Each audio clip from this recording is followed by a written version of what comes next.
إلا تنصروه فقد نصره الله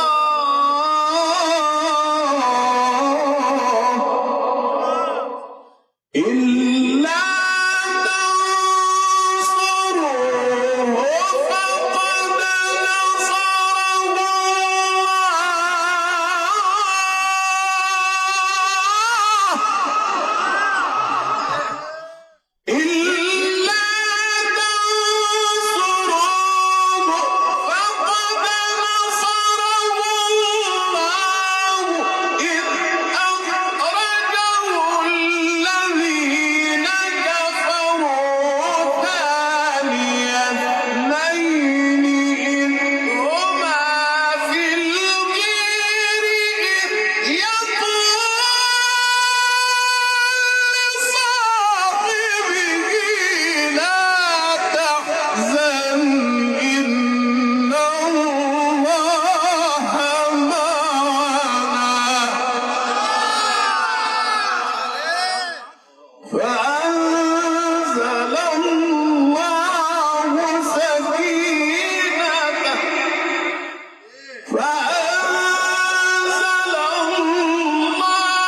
الله سكينته عليه وأيده بجنود لم تروها وجعل كلمة الذين كفروا السفلى وكلمة الله هي العليا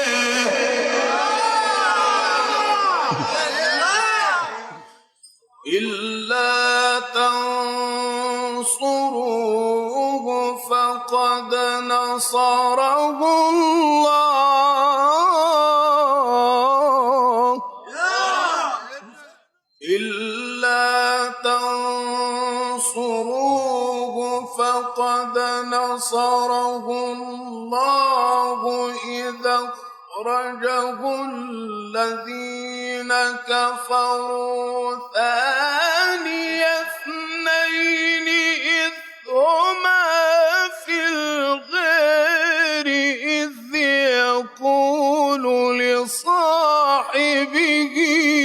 لا تحزن إن الله معنا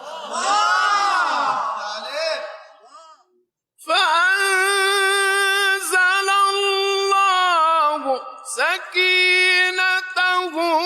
عليه وأيده بجنود لم تروها وجعل كلمة الذين كفروا السفلى وكلمة الله هي